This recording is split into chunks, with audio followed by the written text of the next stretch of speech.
Joe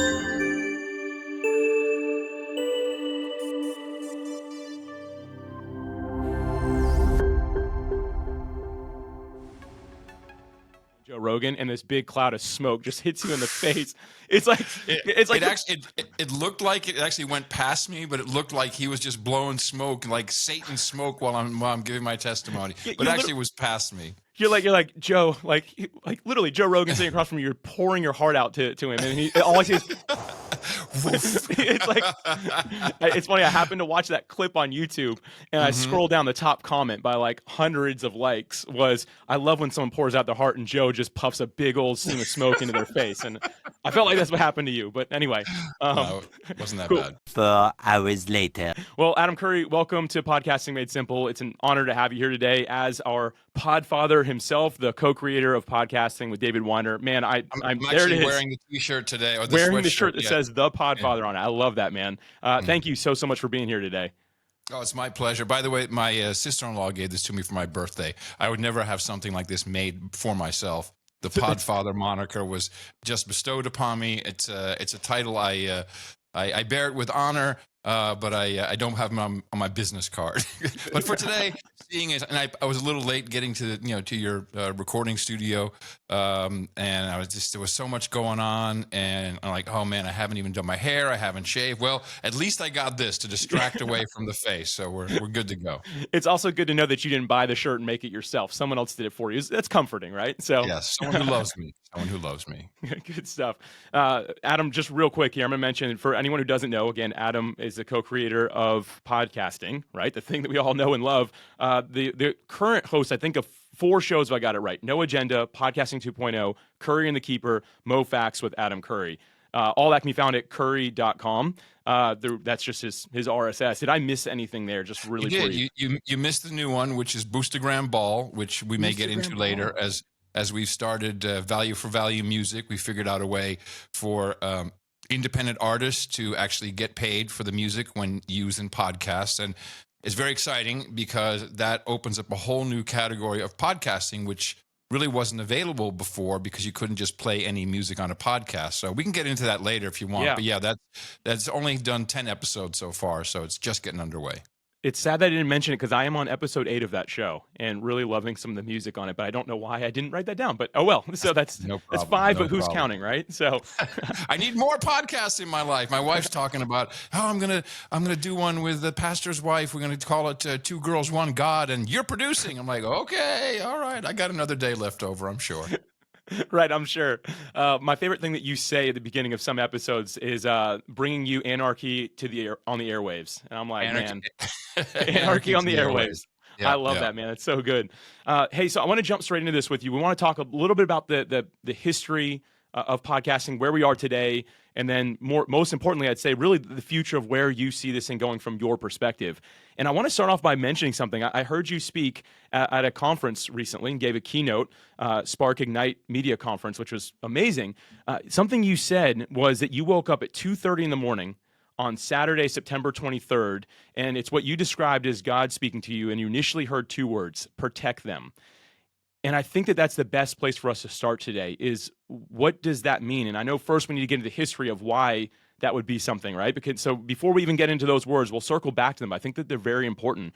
But can you tell us about the history?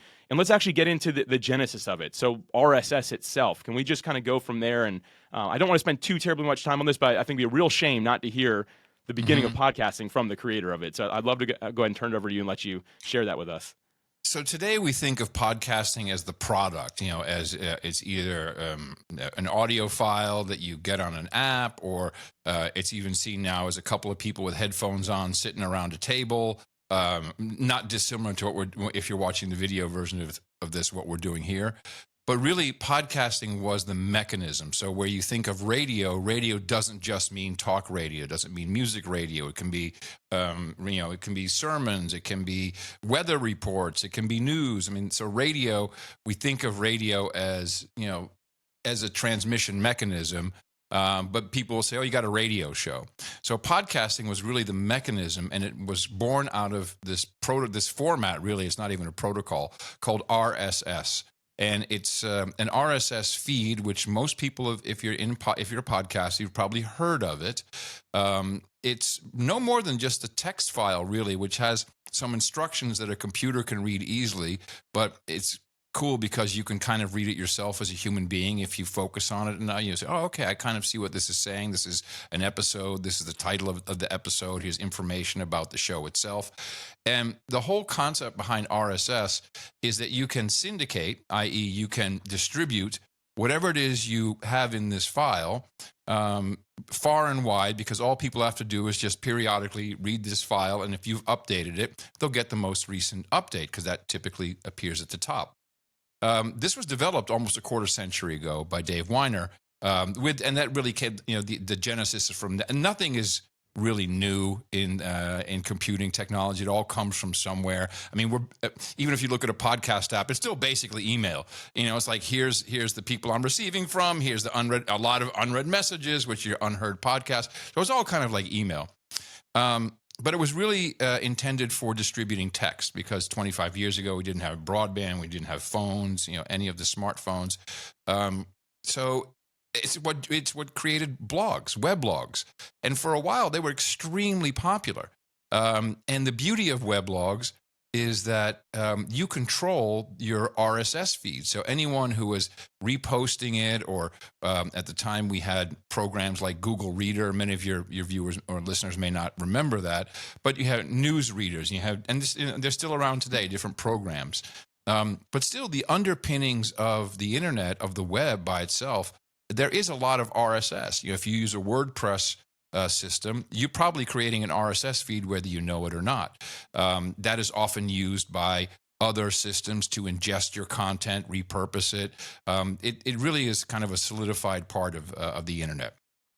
And when I met Dave Weiner in 2000, so it goes back further than most people think podcasting goes, I suggested, well, since it's kind of like email anyway, you subscribe to this thing and you get an update when it's available. Why don't you just add an attachment so we can put something on it, like a PDF, or or maybe MP3s were just kind of starting around that time, that were popularized because of Napster and other protocols that were popping up. And he thought that was a good idea after some convincing, and he added that in, and it really, we only use that ourselves between our blogs, if you will, because he had a piece of software you could subscribe to different blogs, and you basically have your little inbox. People have seen versions of this, I'm sure. And Tumblr, that's basically what Tumblr was. If people remember Tumblr, that was a complete RSS-based blog and subscription system. But then, for me, the big aha moment came when I saw my first iPod in 2003. And being a radio guy from all my life I've been into radio. I've built transmitters. I've been pirate radio broadcaster. I've always loved doing just the magic of radio. When I saw the iPod, I went, oh, that's a transistor radio. I remember this from when I was 7 years old, except now it's called an iPod and people are only putting music on it. But I quickly saw, thanks to God, because believe me, I'm not the technical guy, so how this got into my head is clear to me now. I saw that we could take these radio shows, which are no different from a 5-minute song or a 50-minute radio show. It's still an MP3 file. We just had to get it automatically onto the iPod to make it function kind of like a radio. And the beauty is you could take it with you. You weren't lugging around your laptop. Again, we didn't have smartphones or anything at the time. And there was also an added advantage of bandwidth, because back in the day, if you wanted to listen to something online, you clicked on the link, it could take 5 or 10 minutes before the file downloaded and before it finally played. So this could happen overnight. And this little program would just run on your computer, and then when it saw a new item, a new episode, or a new post basically in this RSS feed, it would automatically say, oh, here's an MP3, I'm going to download it, I'm going to put it onto the iPod. So that was the whole genesis of podcasting. What's so beautiful about that is that, and just like blogs, is you really control that yourself. You can host, you put this little file anywhere. If you have a Google Drive, a Dropbox, you could get a $5 a month server. I mean, there's all kinds of places to just serve a file. People have FTP servers that have a web component to it. And back then, that was really quite common. Now, of course, Silicon Valley saw the beauty of what was happening, and they wanted to capture that. And they made it so that you could create. In fact, Twitter originally was a podcasting company called Odeo, and they were using this RSS technology, except instead of you putting it on your own server, you put it on theirs. And instead of having your own, program to read these files, you did it on their system. And in fact, RSS, when you do it all in one bundle and you're doing it all in one place, it was never intended for that. It actually broke Twitter a lot. We had the fail whale, if you remember. It's like, oh, Twitter's down again. So RSS was really intended to be something that everybody can do on their own. You don't need anyone's permission to do it. You don't even have to pay someone. You could even set it up on a little simple, server at home. There's so many different ways to do it, but people are lazy and they forget, it's like, well, you know what? I'm not too worried about it. I'll have these guys. It doesn't cost anything. It's all free. So, let these Twitter guys or the Facebook guys, let them host all of my posts. And with predictable results, they decided to bring in algorithmic decisions. So you didn't just, you weren't seeing the things that you subscribed to in the order that they came in. No, they start to mix and match and bring you stuff that you might not have seen before. Serendipity can be nice, but it's really to keep you engaged in their platform and to serve you ads. And then we had YouTube come along, and YouTube did the unthinkable. I mean, they made it free for you to upload and host your video. I mean, that was incredibly expensive and complicated when they first came out, and I'm going to say 2008 or 7 or something like that. And so, they just created this whole ecosystem, which I think is really great because you can get almost anything you want on YouTube, but they control it all. And so what we saw in the past couple years increasingly is, well, it's all great until you say something that doesn't fit some particular narrative. Just think of what COVID was. Doesn't matter what side of the debate you're on. And now we see that, of course, these tools are being used against people on all sides of the equation, right, left, political. It doesn't matter. You just don't have that control anymore. And all we did is we gave it up. We gave that control up. And we gave it up for these truly weird things, which is, for our egos. We were given likes and we were given, all kinds of statistics which make you feel good and like, oh man. And even we don't even know if likes are real. I'm sure there's real people clicking on the like button, but maybe not. Maybe it's, I know that if you're on Instagram and the app sees that you're about to leave because you're scrolling less, it may hold back likes and go, here's 5 likes, stay. So we really have been captured. Our souls, everything has been captured, and we're fighting against this algorithmic system where all we really want to do, I think, in general, is just to communicate something, have direct contact with people, one to many. That's what broadcasting is. And it's become social media, which of course is anything but social. It's very unsocial. It's not great at all. It doesn't seem to be a good product for human beings. So back to the idea of protect them. When you have something to communicate and you want to communicate it effectively, you need some freedom. And freedom, in my experience, I'll be 60 next year. It always requires an extra step, and it's annoying because you got to do one extra thing to get to it, both on the broadcaster side and now more increasingly on the receiving side. And that's the situation where we're at now. But I think we are at this, I hate to use tipping point, we're probably not there yet, but people are starting to see this is not very beneficial. If I just want to communicate something to people who are interested in what I have to say, it should just be able to be, I put it out, they can see it. What they do with it, or if they decide to look at it or not, is up to them. But if some machine is determining what's seen, or if it's being pushed down or eliminated or taken away, we don't have that freedom anymore, which you could say is literally suppression of freedom of speech. And, a private company can do what they want, but that's it. That's where we're at. It's like we need to go back to the genesis of what this beautiful, simple format does. And retrain everybody on how to use it so that we can effectively communicate as humans without intervention from other entities. Man, you said a lot of really just I know I talk a lot, man. You got to cut me off if I'm rambling.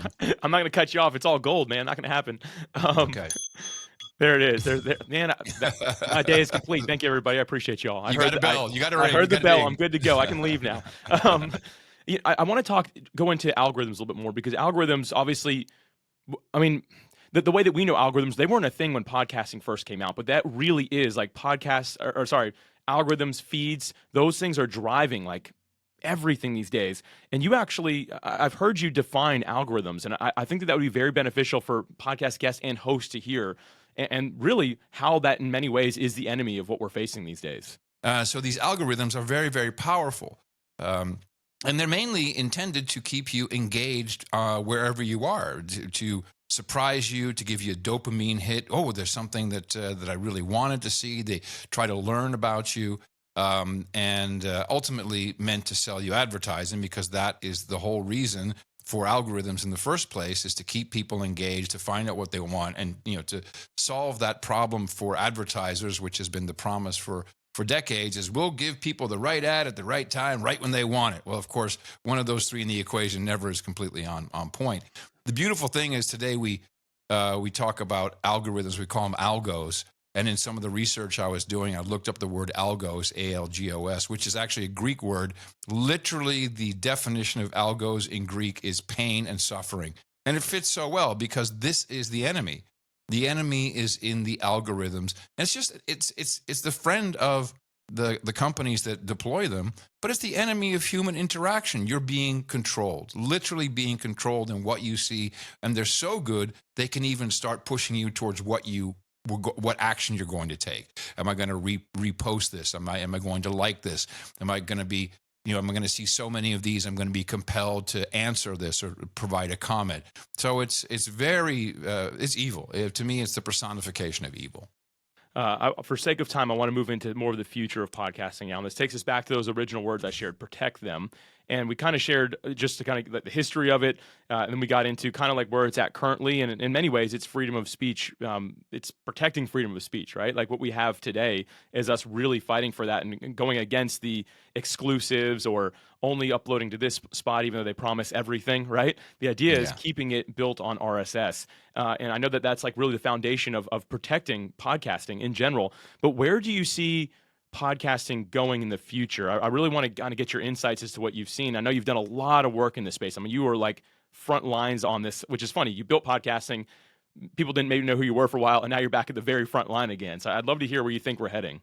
So we set up the database called Podcast Index, podcastindex.org. And not only do the software developers show up, but I mean hosting companies, there's podcasters, there's a huge surge of people going like, oh, we've been waiting we want all these extra features to be in here because Apple would never do anything, and we want to have chapters and transcripts and geolocation and special categories for people, a guest or they host, and like 25, 26 different features. And whoa, okay, so all of a sudden we had a community, which was great. And this community was literally supporting the index. So we have a podcast that goes with it called Podcasting 2.0, and we do it every Friday. It's not, we call it the board meeting. We talk about what everyone's doing. We talk about the development, and sometimes it's it's socio-philosophical. Sometimes it's very technical. We have these developers on all the time, but not just developers, also podcasters, hosting company owners, just to keep this open nature of the system building. And I think we effectively saved the free speech aspect and the freedom of distribution aspect of podcasting, as we now have. It's like almost 70 apps and services that are using the index. People who are migrating away. We have over 1 million episodes with transcripts, just to show you one aspect of how well that's working. And it only really works if, of course, if everybody starts to use it. But even beyond that, you can say to your own audience, like, hey, I got some cool new features that are in here, but it's not going to work on Apple's app or on Spotify. Here's, podcastapps.com. Here's a whole bunch of other apps you can try. Some of them have been around for 10 years and have upgraded into what we're doing. Some of them are brand new. And the advantage is no matter what Google or Apple or Spotify or name what tune in, whatever they do, if they remove that podcast, it's not going to go away from your podcast app. And there's super benefits to add to this. We have a system called PodPing, which is a global decentralized notification system. So when I publish No Agenda, within 90 seconds, people who use apps from podcastapps.com, boop, it's there. They get an alert. It's ready to go. It can take an hour before it's on Apple.